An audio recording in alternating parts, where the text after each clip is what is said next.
Okay, thanks for the introduction and thanks again for having me here. It's always a pleasure being a PYCon in Florence.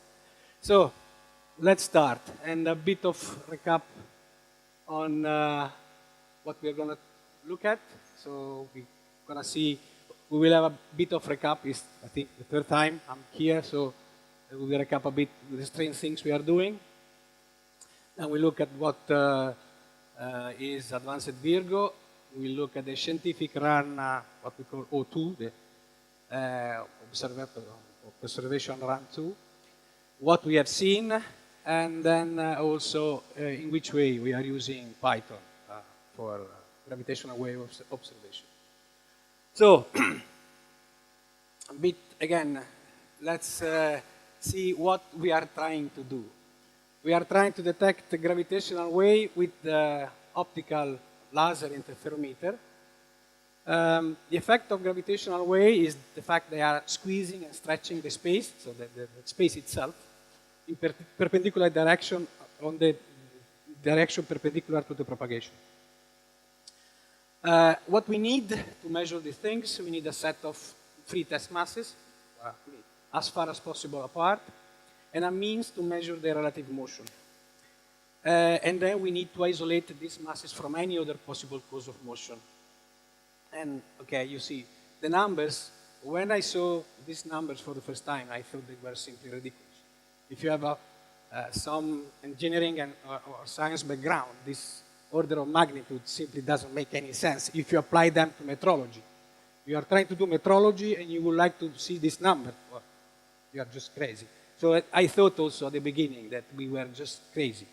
Try to do these things. So measure a relative distance at the 10 to the minus 21. That means a length change in the 10 to the minus 18 meters. So definitely a challenge. Then in which way we do it? So we use a laser beam to measure the relative length of two orthogonal arms at 90 degrees. So we have a laser here that goes gets splitted by a beam splitter. The beam goes in two arms, and then there are what we call the Fabry-Perot cavity, in which the beam just bounces up and down, and then beam get recombined again in the beam splitter, and you get observed by a photodiode. Basically, the idea is that you keep this whole, let's say, optical configuration in destructive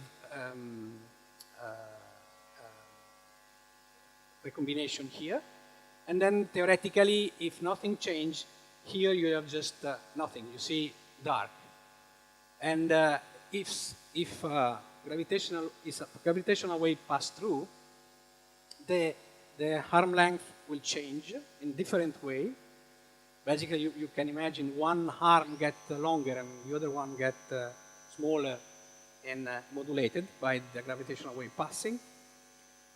And then this is causing interference pattern, and you see it as a changes in the photodiode. So photodiode sees some light, and this corresponds to the signal we are looking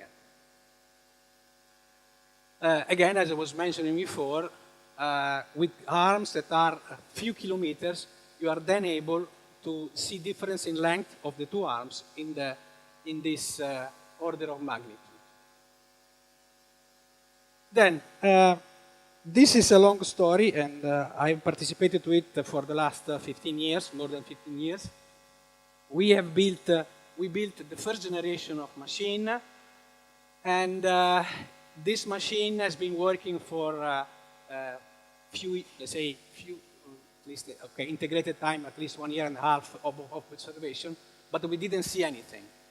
This is why scientists said, okay, fine, you don't see anything. We expect the number of events being certain number, so maybe we can wait 10 years and before seeing something. So the decision has been, fine, let's build the next generation of machine with a 10-time sensitivity improvement. And you see, since you are working with the space and the cube of this number, you get 10,000 increase in observation volume. this implied the fact that one single day of advanced machines, so advanced Virgo data, it would correspond to more than 1 year of Virgo data. This is why upgrading the machine makes sense. So every time you do a trade-off between time and upgrades. Does it make sense keep waiting for an event, or does it make sense upgrading the machine and augment a lot the number of events I could see? And this is what we did. So this is the things we tried, even if, as I said before, the target set for the first generation machine were already extreme. And then somebody comes to you and say, fine, you did the first generation machine, now we need a 10 times better one. Well, what? Okay, then we tried. A bit of history, especially concerning our relationship with the Americans, so with LIGO, where there are the two other big gravitational wave detector made very similarly to the one we have here near Pisa in Cascina. So the main difference that we are more or less 1.5 years shifted or in delay respect to LIGO and advanced LIGO. And also, I think it would be important looking also at the numbers. Look at the numbers. The numbers, in my opinion, are very important. So for advanced LIGO, the American got from the National Science Foundation $205 million. We got from our funding agency 21.8. And you can say, fine, the American has 2 machines, but even if in this case, you see, we are split it in 2, but we are factor 4 less money than what they got. And yeah, but we try to do the same. Or at least the challenge for all of us was the same, but we tried to do it with much, much less money. Then, as you may have heard, the gravitational wave astronomy started in 2015 with the first detection in September of the first gravitational wave. The detection was done by LIGO, the 2 observatories in Hanford and in Louisiana. And we were not up. We were still in our upgrade phase to create the advanced Virgo machine, and they saw it. The idea is that they have been able to do they were successful in creating the second generation machine as soon as they switched it on and they did some commissioning to make it working as it should, and they start seeing something.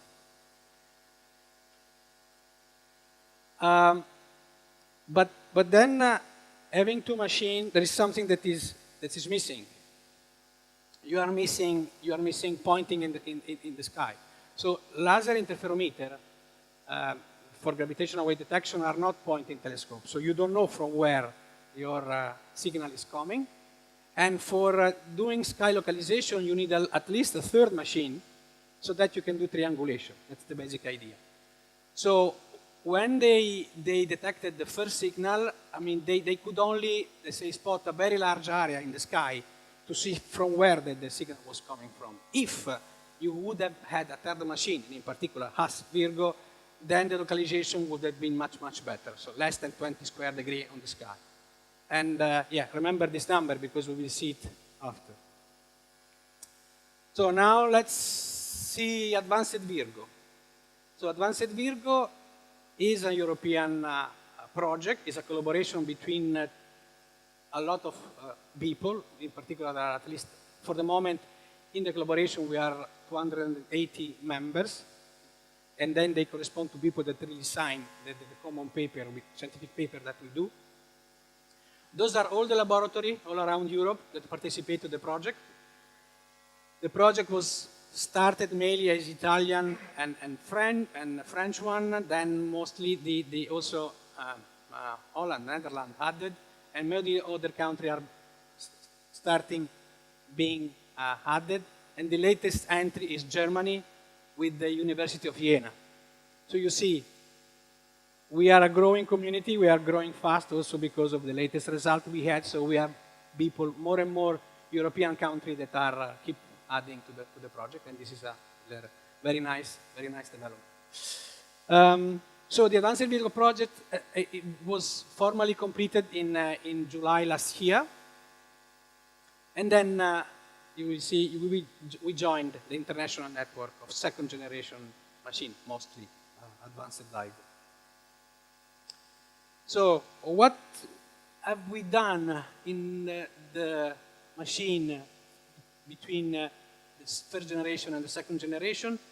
So the main changes were larger beam. So the beam that goes through in the pipe is larger. We have heavier mirror. Heavier mirror imply that are less sensitive to certain type of noise. You can imagine. So you even have a radiation pressure noise. So the whole fact that you are impinging a laser beam to this mass is creating a noise. And larger mass obviously are less sensitive to the impulse generated by the light. You see, but these are the things we have to take care. So we have to take care of the noise generated by the fact there is a laser beam impinging against a 40-kilometer mass.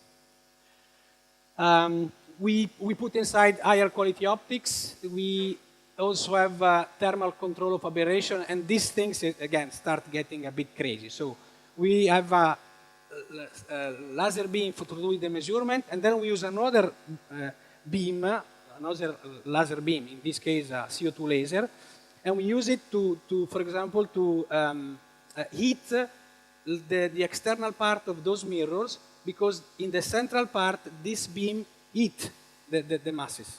So that it distorts the masses and it creates an optical effect we don't want. So what we do is that we put other laser all around to shine on the mirror so that we change the shape and we, let's say, make it flat as we want, or at least we make the shape we want. So we are shaping the mirrors by using thermal control.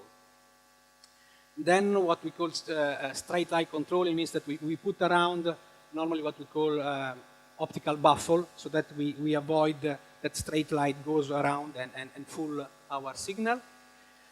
We improved the vacuum, You see, all this apparatus is under vacuum, and when I talk about vacuum, I really mean ultra high vacuum. So for the first generation, we had something like 10 to the minus 7 millibar inside the pipe, and now we are slowly approaching 10 to the minus 9. So it's really very few molecules going around.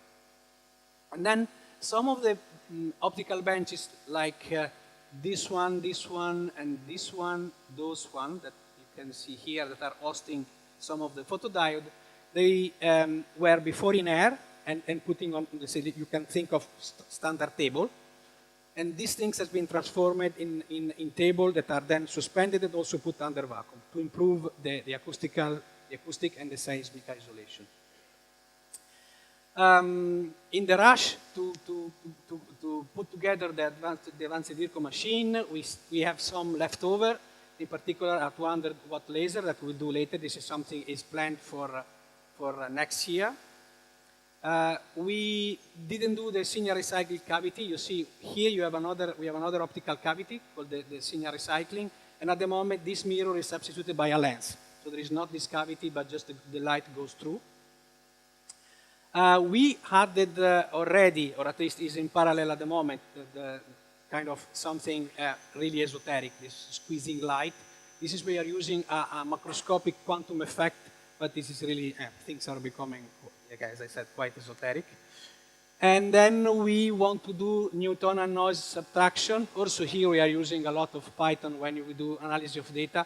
So what you would like to do is try to kind of mapping the Newtonian field around you, basically and especially when you have earthquakes, you try to model what is going to happen in sense of influence of the changes in the soil around you, because this is affecting the mirror. So this is, again, quite something complicated we are doing. But anyway, this is for later.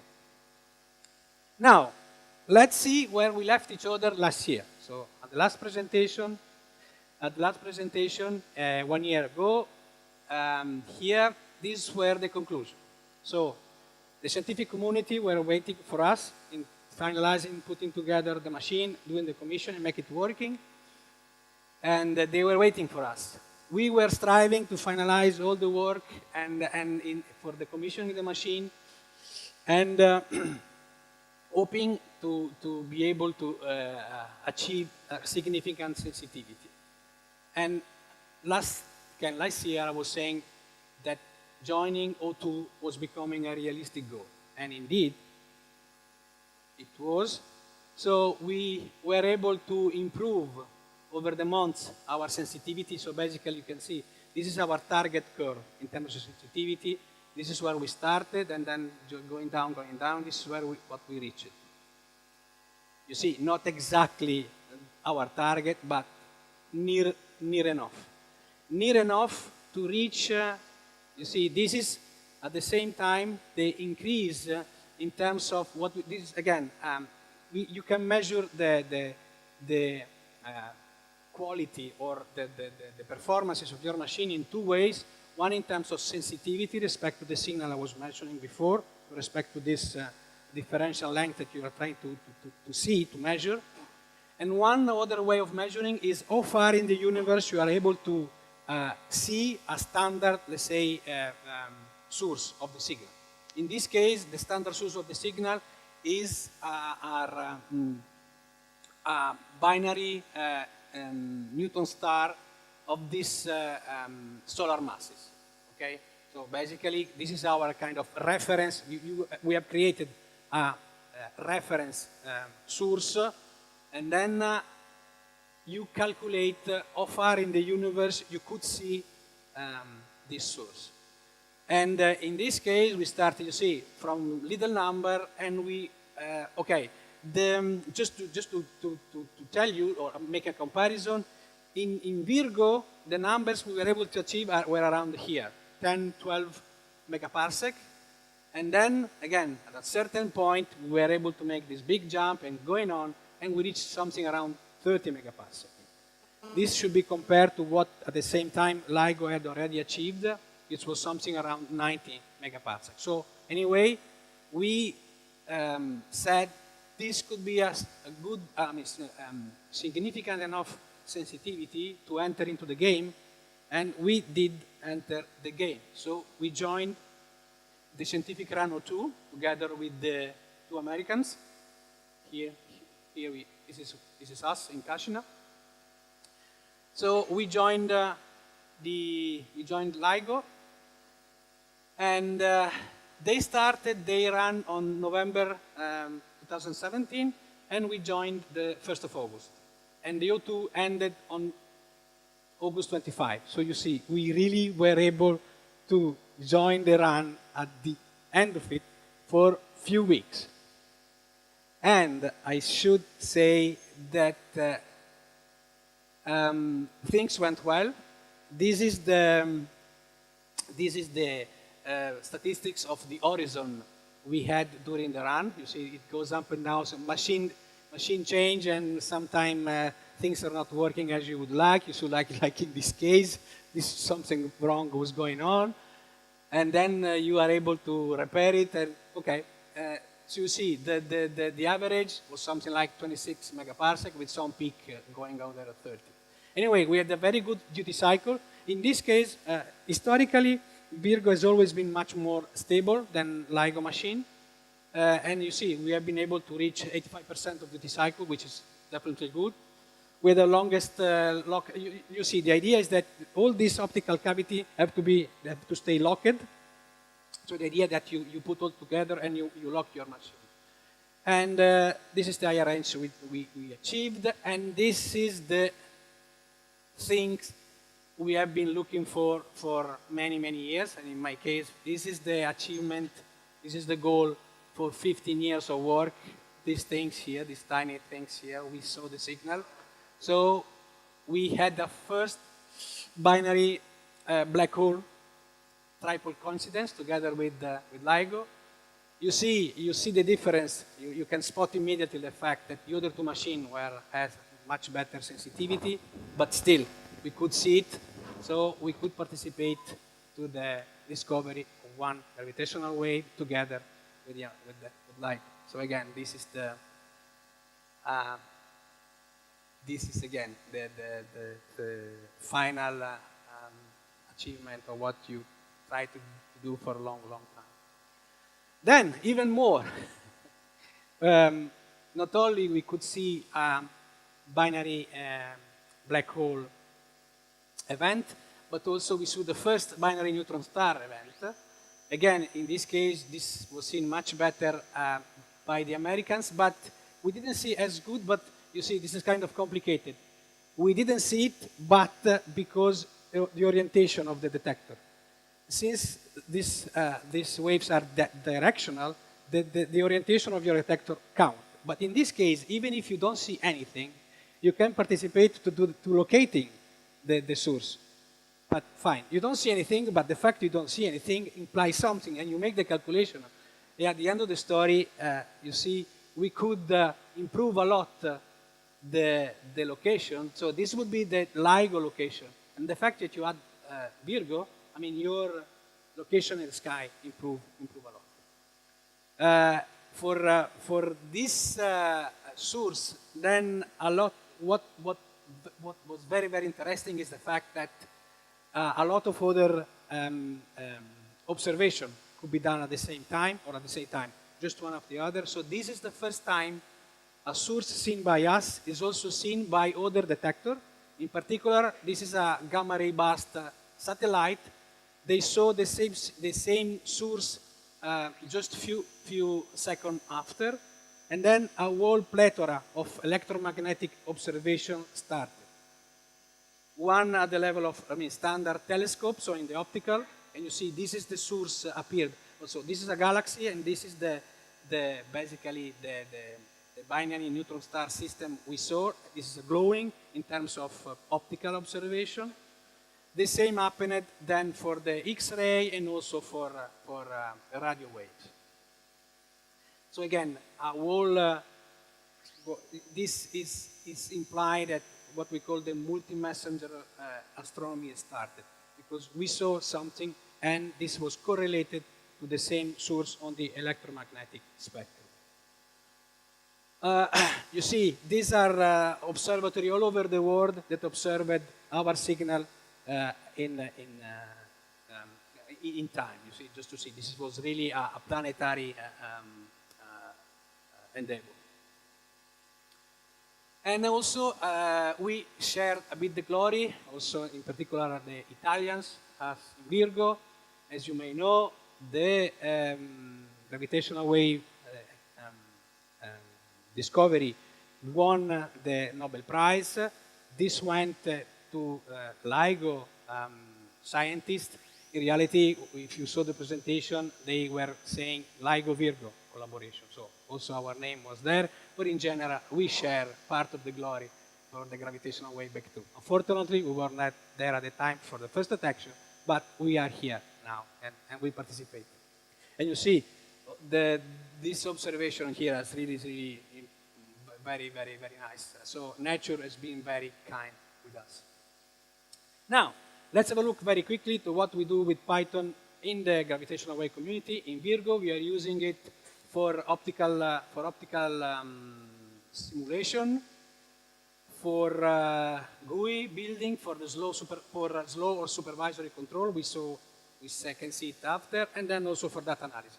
I will most covering what we do for this part, because it's the one I know better, and I work on that.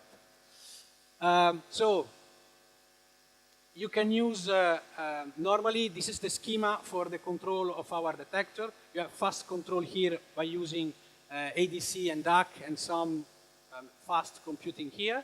For the, let's say, supervisory or slow control, this is the place where Python can be used, and we are using it.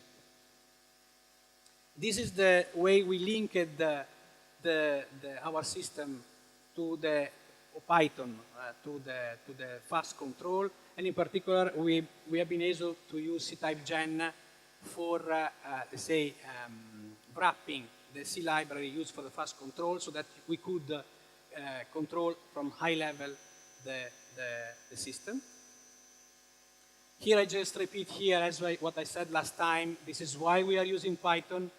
I already said so, and here I just wanted to confirm why we are using it. There are very many reasons, and in particular, what is important is that it comes together with a lot of, so we like a lot the battery included philosophy of Python. It comes together with a lot of things, and also many people joining the experiment already know it, and it's always very easy for people start using it for many different purposes. And for us was for, let's say, controlling or doing the automation of the machine.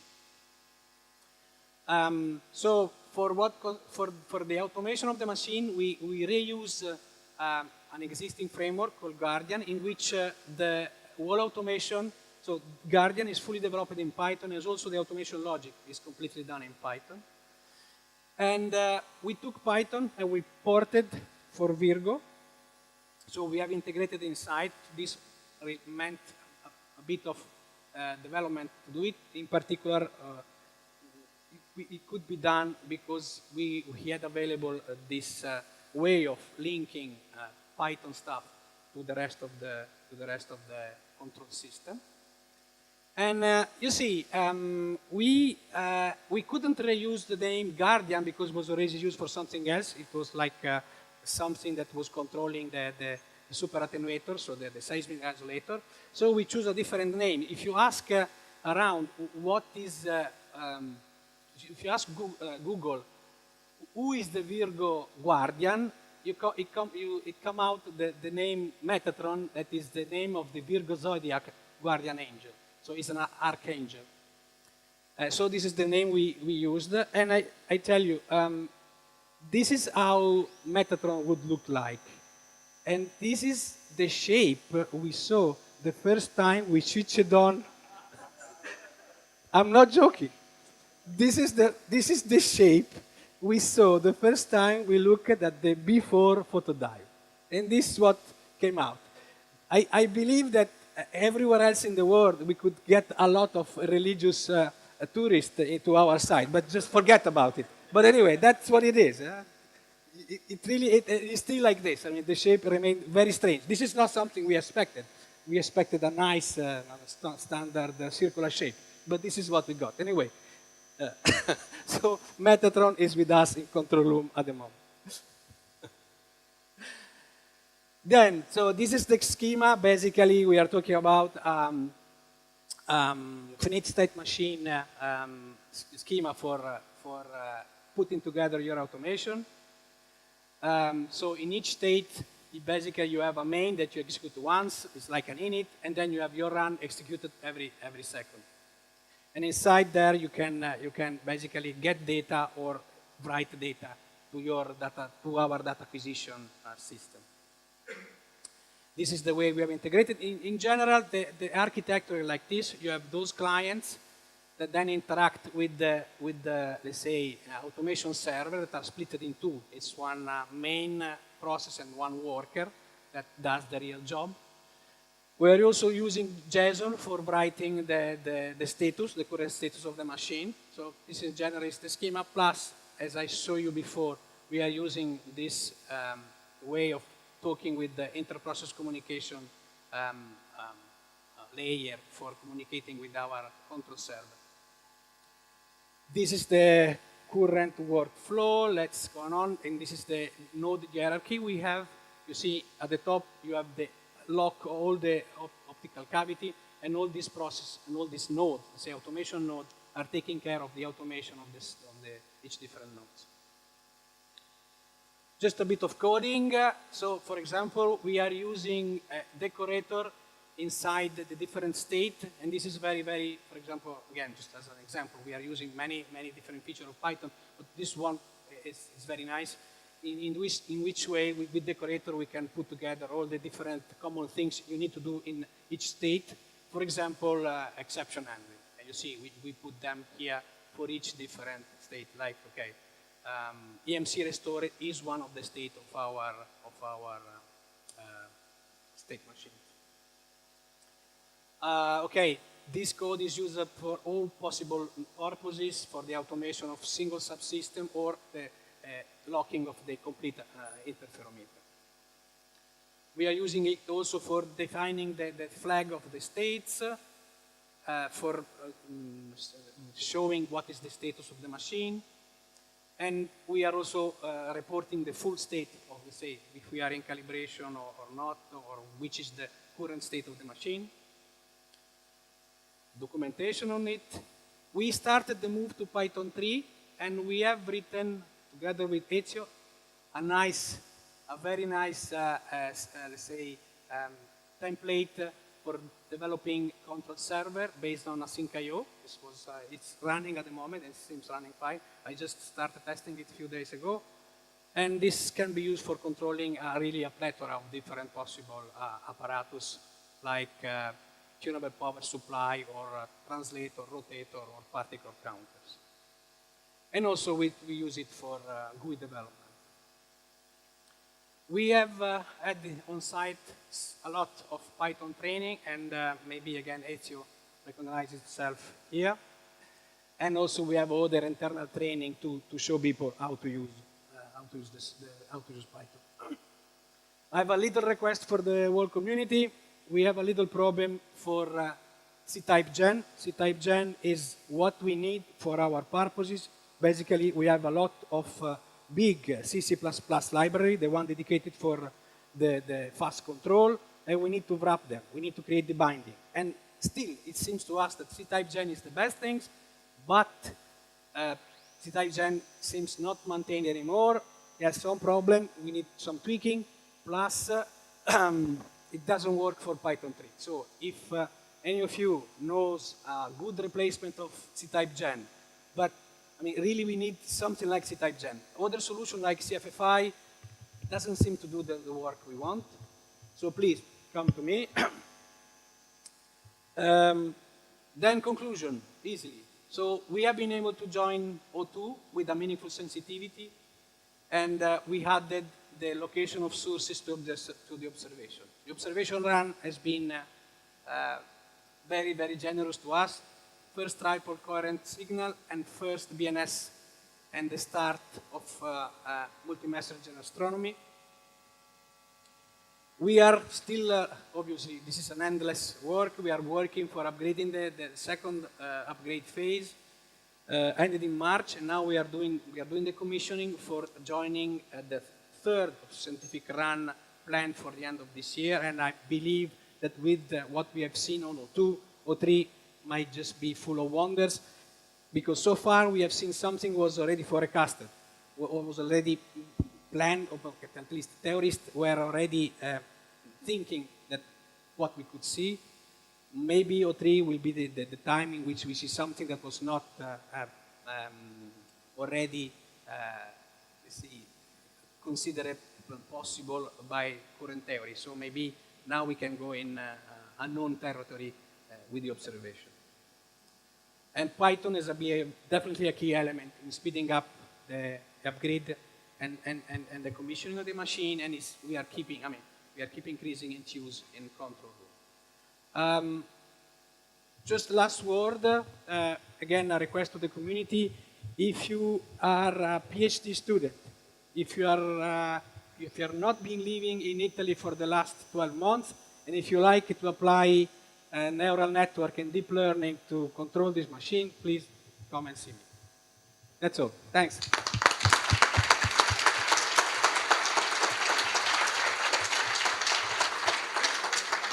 Thank you, Franco. We have time for one quick question, only one. You talked before about the instrumentation and let's say the disposal of the different objects in the light path. I was wondering if the moving mirror you were talking about is using similar technologies as the adaptive optics, as the multi-mirror optical telescopes are doing, no. Like many times per second to changing the light path. Yeah. So thank you. The main, let's say, optical object, in particular what we call the test masses that are suspended on the super attenuator, those are monolithic objects. But you see, we are already doing something similar to adaptive optics when we do the change of shape using thermal correction. This is something not that different. But so, we are not using something like having a surface that change, even if we had few little experiment on that. So we also tried to have small, in this case we cannot have big things, but we have few experiments with small optics in which you change the shape of your, let's say, substratus to change the size or the shape of your optics. But so far this is not in use. Instead, what is in use is, for example, we create patterns in the light we shine with the CO2 laser to create, so that we can create a complex shape on the mirror by thermal distortion again. This is something we are doing. In this case, this control is low because it's thermal, so we are talking about order of 10 seconds or even minutes and so on. So this is the say, time scale of this kind of correction. So they are slow, very slow correction, not as fast as you can do with adaptive optics, which you have actuator, fast actuator. Okay, fantastic. Thank you, Franco. So